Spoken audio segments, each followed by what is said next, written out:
Welcome everybody. We're going to go ahead and get started. It is right at the top of the hour here in Denver, Colorado. It is 11 o'clock. So wherever you are, thank you for joining us today. Very excited to have everybody here. This webinar is scheduled to be about 45 minutes, probably about a half an hour of presentation, and then we'll leave 15 minutes for Q&A at the end. If you have any questions along the way, feel free to put them in the Q&A box. I do have someone standing by who may be able to respond to your question in the moment. So please feel free to do that. So again, thank you for joining us. My name is Catherine Wells. I am the CEO of Serenity Engage. And I'm going to be talking with you today about our new collaborative care series. And we're focusing in this particular webinar today on communication that happens in the first 14 days that somebody transitions into an assisted living or memory care or long-term residential care community. So a little bit about me. Let me go, oops, getting ahead of myself. A little bit about me. I have spent my entire career in software marketing. I've been a software executive for 25 plus years. However, 10 years ago, my mother was diagnosed with Alzheimer's, and in the process of going through that journey of being the adult child and the power of attorney, both healthcare and financial, for both my mom and my dad, I learned quite a lot about the senior care industry. I knew I always wanted to do something a little bit different with my life, something more meaningful, and everything I have done in my life has brought me to this point. In the process, we've started a podcast through Mavericks of Senior Living, where we interview innovative thinkers in the senior care industry. And our goal is to really highlight new and different thinking and help inspire and ignite hope in the industry and inspire innovation and change for the better. So let's just dive right into the webinar today. This is all of the content that I am presenting today is 100% research-based. So this is not opinion. There are some things in here that we've taken with the data, and we have shaped a possible roadmap for you. If you haven't seen the ebook yet, you probably downloaded this. If not, you'll have a link to be able to do that at the end of this. So what the research is telling us is happening in senior living right now. We all know that our residents are suffering. This is not news. It's very clear. And in fact, there was a senior housing news report this morning that really highlighted how quickly our residents are going downhill at the moment. Research tells us the Center for Disease Control says that our residents are suffering, even dying from loneliness. Loneliness and isolation causes 4 times the risk of premature death. And I really just want to stay on that for a minute because it's very important that we talk about COVID, we talk about all of the things that are creating the situation that we're in right now. But the bottom line is all of this in this system is creating what we have today, which is our residents are not doing well. And that's a really poor outcome. And we're hoping that we can impact that outcome somehow. And that's the reason we're talking today. It also says that there's a 50% increase in likelihood of dementia, 29% increase in heart disease, and 32% increase in stroke. And this is purely from loneliness. So obviously there are other factors in there, but without loneliness and isolation added on top of that, these are less likely to happen. Additionally, we have family that is in the sandwich generation. So this was the best cute little image that I could find. And we've known this for a long time, and we've known that that sandwich is getting squeezed, what's the right term there? That it's just getting to the point where there's even more and more pressure. As more people are aging and turning 65, we all know the statistic, 10,000 people a day are turning 65 in the United States. So we have a larger aging population and we have fewer people available to care for them. And those people that are in the sandwich generation have full-time jobs and children and other obligations as well. So what we're learning in the sandwich generation is that family is feeling very, very disconnected from their loved one if they have moved their loved one into residential care. In fact, Scripps Gerontology did a study in July of 2020, so this is fresh. Only half of family members feel like they're getting enough information about their loved one. That's really an abysmal number. And at Serenity, our clients are seeing about a 30% increase in new move-ins from other communities because there was a lack of communication at previous communities. So this is a really, really important deal right now, and I know that you're all struggling with it as we speak. And then lastly, we have staff that is burned out. We're in a workforce crisis.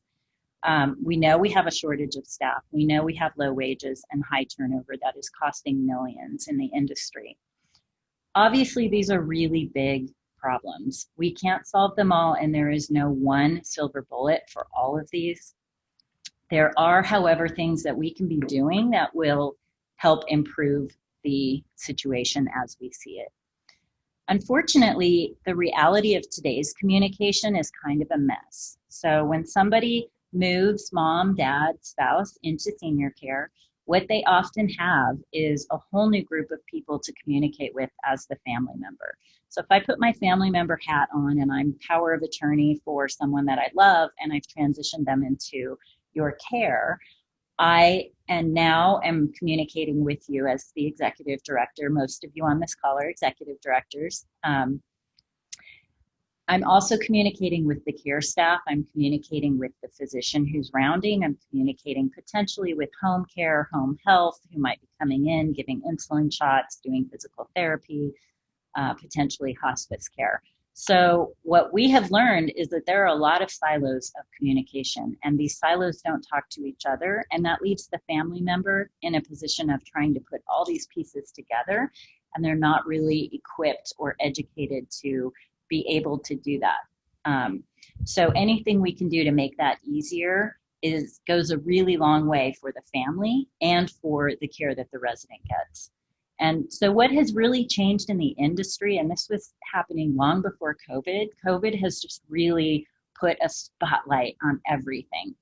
Demographics have changed. Family has more access to information about you than they ever did before, and they're faster to react. They're faster to complain. They're faster to give compliments. They're faster to say something about what they're experiencing, and they'll do that online.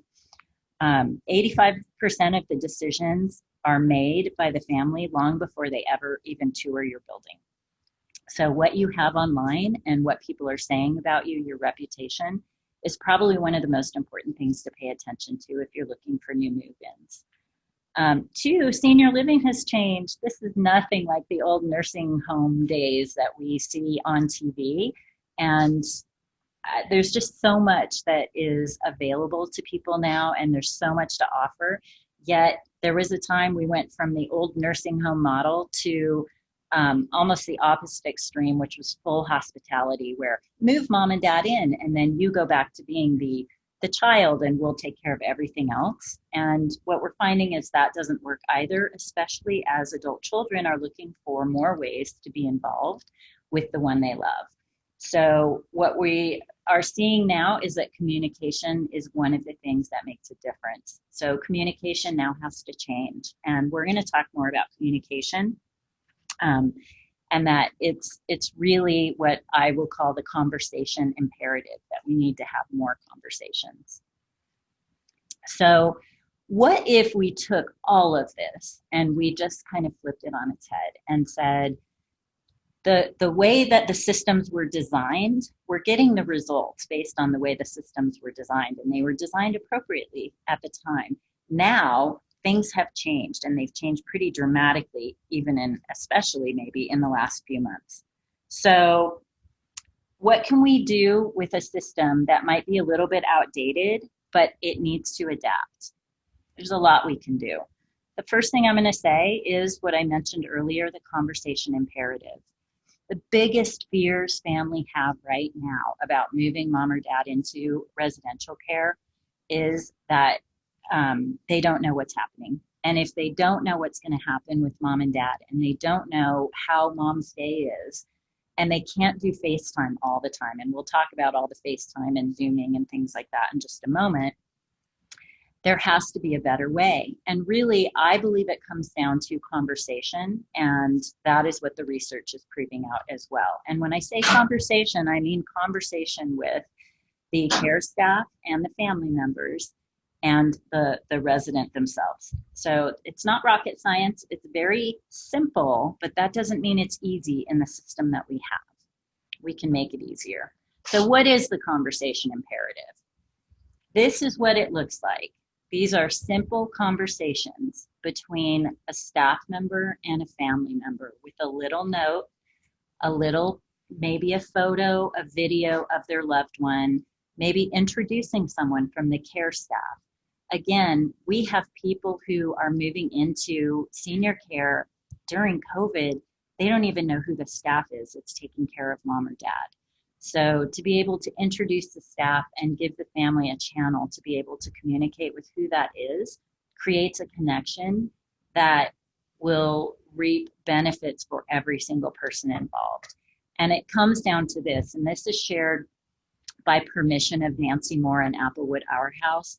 These are photos taken. This is real data, real photos, real messages. And it's very, very heartwarming to see that just something this simple can make somebody's day and really just change the trajectory of where they are. This is why the conversation imperative is so critical. So the assertion is that no one is in a better position than the care team to improve the quality of life for our residents, to increase revenue, because after all, it is a business. And if we're not making money, then we can't continue to do the things that we're doing. And it reduces lawsuits. It reduces so a statistic that we know for sure is that 80% of lawsuits against senior living providers are related to the first 14 days of care. And it always boils down to lack of expectation setting and lack of communication during that time. So when we looked at the whole of everything that I have just talked about, we realized that this happens through trusted relationships, and that this is what you have to believe if you're going to make positive change in the industry. So the question is, how do you measure a problem that you've been able to prevent? So if we put systems in place to prevent this, how do we measure that? That's a tough one. And that's why I say this is something that you have to believe in your heart is going to make a difference. And we're beginning to see the actual results of that now. What happens is that there becomes a little bit of, we've done it this way for so long that we don't see that there might be a problem. Every system is perfectly designed to get the results that it gets. So the results we're getting today are because the system is designed for it, not because the people don't want to do this. However, I do definitely run into people in our interviews that say things like, but our families aren't complaining, so we're doing fine with communication. There is a statistic, again, from the Scripps Gerontology Center report that says families are afraid to ask for more communication because they feel the staff is already overworked, and in some cases, they're afraid of retribution. It's a terrible thing to be afraid of retribution against your loved one, especially when you can't go visit them. I have spoken with family members who are experiencing this very thing right now, and it is heartbreaking. In fact, they'll call us and say, could you please call my mom's assisted living and ask them if they would communicate with me differently, specifically in our case through Serenity, but in any case, communicate with me differently because I'm afraid to call them. So families may not be complaining to you, but that doesn't mean that they're happy with the services. It's very easy for you to find out how they are through conversation, though, back to the conversation imperative. So The Scripps Gerontology report also reported that only half of families are getting enough information about their loved one. So some people see that as, yeah, but half the families are getting enough information. That's great. Really, when did 50% become an okay number? At least when I was in school, that was a failing grade. I did not come home with a 50%. I would have been in big trouble. So I think that we want to think about the bar that we're setting for ourselves. And that's really what we can do, is look at what are our values for our community and what bar are we going to set. And then the last one is, yeah, but we're already calling, we're emailing, we're setting up video calls. We just can't do anything else. And to that I say, absolutely, you guys are rocking it in that. You're connecting people. I said we'd come to the Zoom and FaceTimes. Those take a lot of time to set up because we know that only about 12% of our residents across senior care, and this is in another study as well, are able to manage that on their own. The rest of them require some additional assistance, and that's your team, right? So it's really not a question of are you doing those things? It's a question of the efficiency of that model.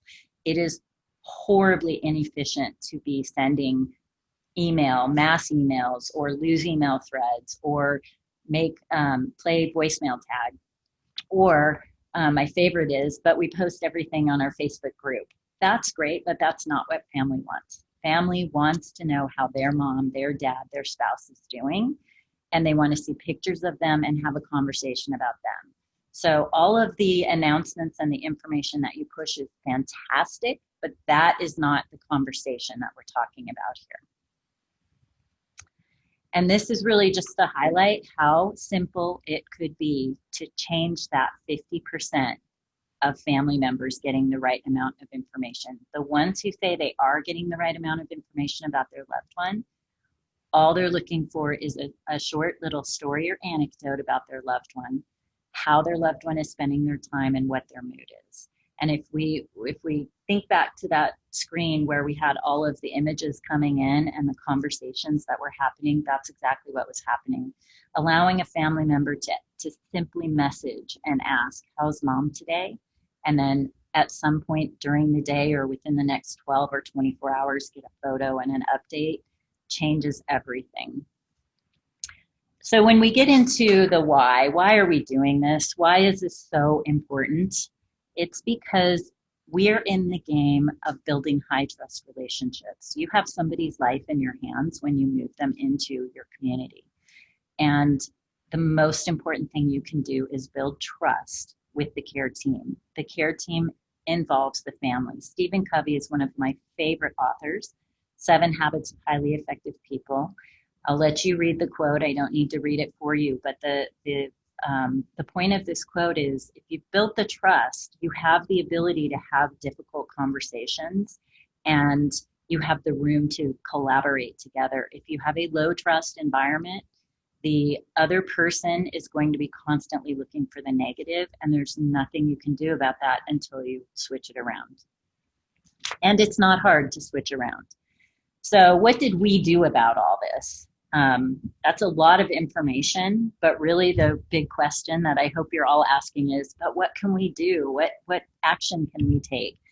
So at Mavericks of Senior Living, the podcast that I have with Mr. Francis Lagasse here in Denver as well, we sat down and said, all right, we see a lot of collaboration groups at the CEO level or the executive director level, but what can we do differently that will make a bigger impact? And so we brought together people from every role across senior care, from the very beginning of placement, home health, home care, through assisted living to hospice, all the way, the entire journey. We brought people at every level in that process together and sat down at a table, and we included a communication researcher from a university in California that's escaping me at the moment, and a communication expert to help facilitate this process and help us determine the right steps forward. So this is the group of people, And it includes family members and it includes older adults themselves. So we got perspectives from everybody. And because we believe that until you have everybody's perspective, you really can't create a solution that works. So this is the solution that we came up with. We first decided, and let me back up, because the first thing we did as a group was list all the problems with communication in senior care. And as you can imagine, it was a very lengthy list. The first thing we did then was, okay, what are the top 3 most painful that will have the most impact on the most number of people, especially our older adults? And we prioritized the top 3 and we went to work on the first one. And this is what we went to work on. Those first 14 days, if you remember, 80% of lawsuits are related to the first 14 days of care. So we said, that's crazy. Why is that happening? It's because of no expectation or low expectation setting and lack of communication during that time. So as we sat down, we really wrestled with this. It looks very simple now, but we spent a lot of hours with this team, sleeves rolled up, whiteboards going, everybody's heads going, everybody having different ideas. And we really came down to creating something that gives you a basic roadmap for what could happen in the first 14 days. And all of the reasons why are things that we've just gone through in this webinar so far. The idea, obviously, is to create a trusted collaborative partnership. And you'll notice through this that there are some themes. One of the themes is meet the team. Not only during COVID, but yes, especially during COVID, when people move in, they don't know who the team is. They don't know who's caring for mom or dad. So do a little introduction. It could be 2 sentences. It could be a short little video. Maybe your activities director does a little video introduction and says, hi, I'm Carrie. I'm the activities director. I studied at such and such a school, and my focus is on creativity and keeping the mind active. Have your chef do a little introduction and talk about the value of nutrition and how that works in your entire system. I know that one person in particular on this call has a Montessori background, and I think that's something that a lot of people don't understand Montessori, or they think about it for children, and I think that would be a great thing to put some videos together and really talk about that and communicate that. So meeting the team so that family knows who's caring for mom or dad.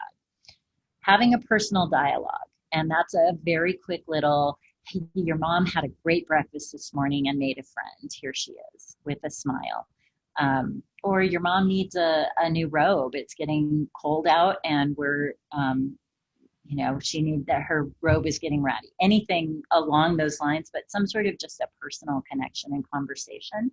One of the conversations I showed earlier was actually a gentleman who had gone out for a walk with one of the caregivers in the garden and was very interested in birds. And so the caregiver messaged the family member and said, hey, your dad was so interested and shared some great knowledge about these birds. Was he a bird watcher? And they started a whole conversation about it. And that's something that would not have happened otherwise. And then there's education and micro-learning, and we'll talk about that from the perspective of, we hear a lot of our clients say, I can't put my frontline staff on here because I don't know what they're going to say. That's great. We have a way around that, at least from our software perspective. If you do use Serenity, there's a way to manage through moderated channels. That said, this is a perfect opportunity to teach people how to communicate with family, what's appropriate and what's not appropriate. There's also the micro-learning opportunities for staff to communicate with each other, and for you as an executive director or someone in the community to share information with the family about their loved one, and what their loved one might be going through, part of the Alzheimer's journey or dementia journey or something along those lines. So when people implement this plan, this is what we're seeing. And we've seen studies show this, and these studies come from, I'm looking for the date on the bottom there. This one came from 2009. So this is not a new thing. This is actually something that has been studied and has been around, but just hasn't quite taken hold yet. Collaboration in long-term care environments that includes family members has these outcomes. Lower staff burnout. That was one of our three key pain points in the very beginning. It's a huge problem in the industry. Less staff and family conflicts. I can tell you a story about my own family. My parents were in a senior living community, and if I called my dad and said, "How you doing today, Dad?" he would say, "They haven't fed me in weeks, haven't been showered, nobody's been to visit." I knew it was not true because I was there the day before, plus I knew the staff. I had a relationship with them. I knew what was happening. My brother in another state, however, did not know that. And because he did not know that, he would get that response and he would climb the ladder and start making phone calls and be very upset. Because unfortunately or fortunately, Mama Bear comes out in all of us when it comes to our loved one. So when we can reduce the staff and family conflict purely by communicating, that seems like something we ought to be doing, right? I thought this was very interesting. It actually reduced staff depression and collaboration, reducing staff depression. The one thing I really think about is right now, family does not have a good way to share appreciation about the care that you provide. We have the survey that happens usually once a year. Every once in a while, we get asked our feedback. But in general, not having an open communication conversation with the care staff, we really don't have a way to share that. And when you're collaborating through conversation, you'll start to see that family members will constantly be saying, "Oh my gosh, thank you so much. You just made my day. I love the way you care for my mom. I can't tell you how much this makes a difference for us." And that translates to the staff who are working their tails off 14 hours a day sometimes. I love this too. It has a huge impact on the residents. Fewer behaviors for residents. I hate the term behaviors, but residents seem to be more settled, more grounded, and feel more well-being. And family participates more. We see that regularly through all of our clients, and there is an increased quality of care perception by the families. You want that because the families, remember, they've made 85% of their decision before they ever come to you. And the way they're making that is not only your website and reviews that are out there on other sites, but they're looking at Google reviews, they're asking their neighbors, they're asking their church, they're asking other people their opinion of your care. So that's really super important. So in the 14-day communication plan, we created what is really taking a high-level concept and breaking it down. So this is a mini example from the first day. We took that calendar and we broke it down day by day, and we give you a sense of what family might be thinking. So on move-in day, family is most likely thinking one or many or all of these. Am I doing the right thing? Did I choose the right place? I wonder if Dad will make friends. Are the caregivers good? I hope he sleeps well tonight.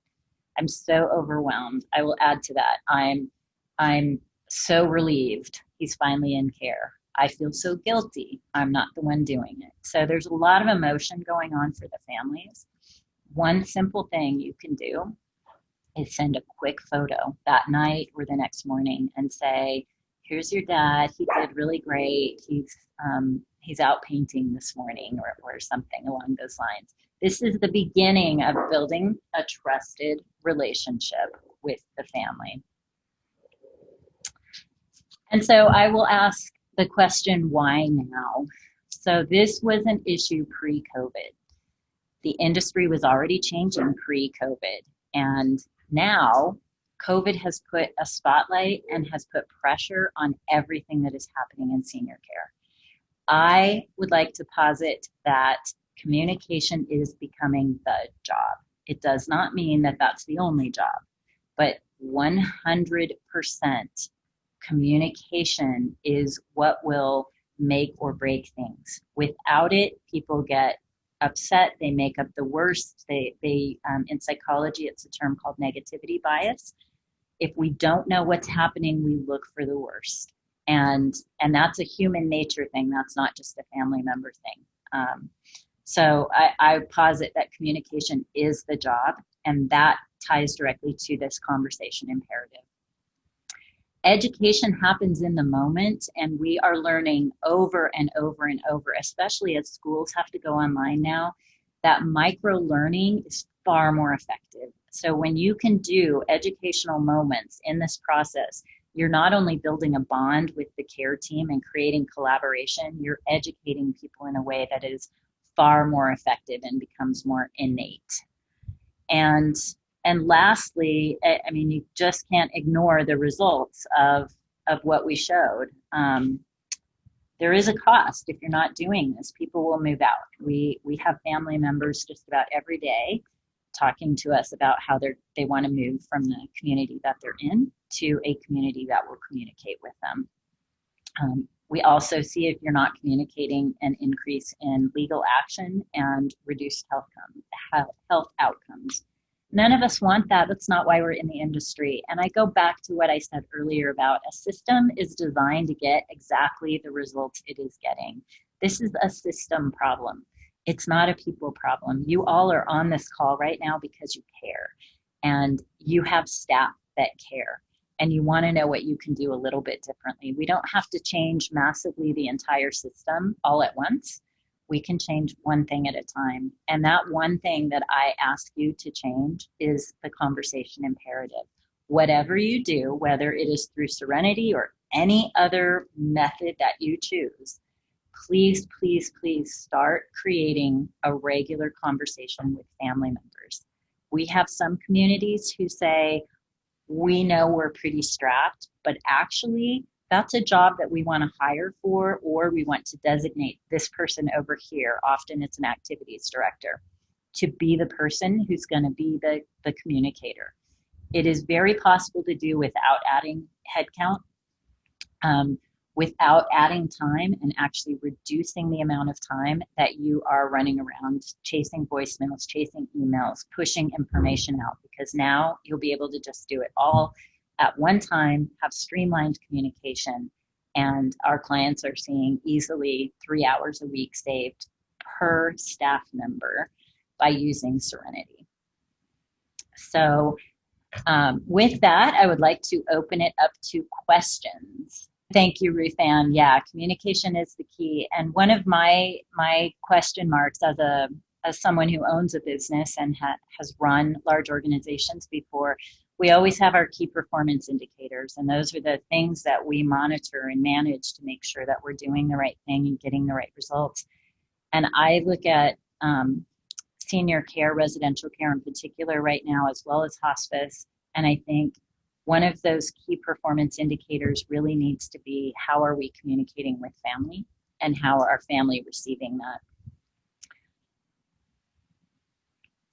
All right, great. Thank you so much for joining us today.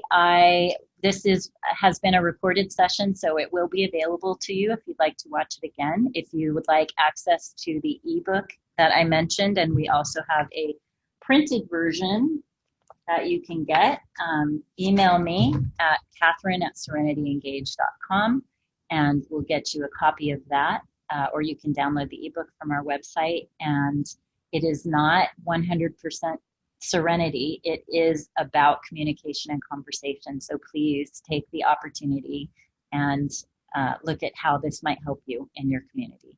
Thank you for joining us, everybody. Have a wonderful day.